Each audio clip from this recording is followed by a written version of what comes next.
حضرت عباس رضی اللہ تعالیٰ عنہ ارشاد فرماتے ہیں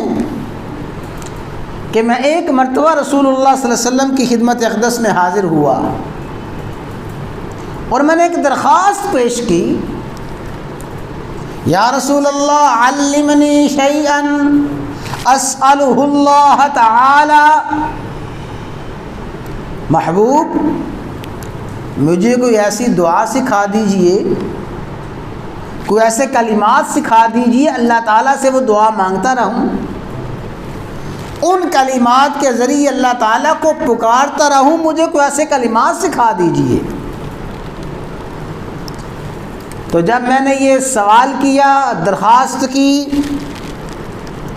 آقا علیہ الصلوۃ والسلام نے وہی فرمایا صلی اللہ العافیہ، اللہ تعالیٰ سے عافیت مانگو۔ جب دعا کرنی ہے اللہ تعالیٰ سے عافیت کا سوال کرو، جب مانگنا ہے اللہ تعالیٰ سے عافیت مانگو۔ حضرت عباس رضی اللہ تعالیٰ عنہ فرماتے ہیں فمکثت ایاما،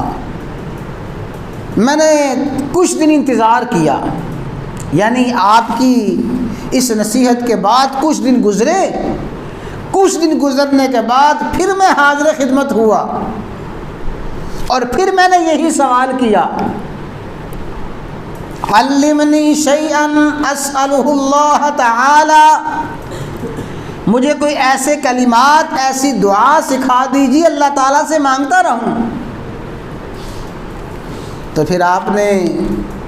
فرمایا یا عباس یا عم رسول اللہ، اے عباس، اے رسول اللہ صلی اللہ علیہ وسلم کے چچا،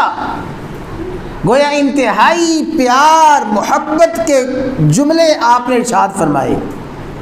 اے میرے چچا عباس، اے رسول اللہ صلی اللہ علیہ وسلم کے چچا، آپ یہ جو فرما رہے ہیں کہ مجھے کوئی ایسی چیز سکھا دیجئے اللہ تعالیٰ سے مانگتا رہوں، صلی اللہ العافیہ، اللہ تعالیٰ سے عافیت مانگیے۔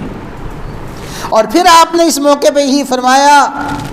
کہ جس بندے کو عافیت مل گئی،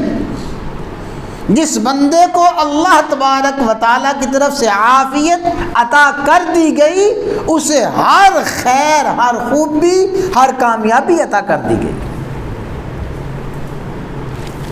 یہ ہے آزمائش اور امتحان کے مقابلہ میں عافیت۔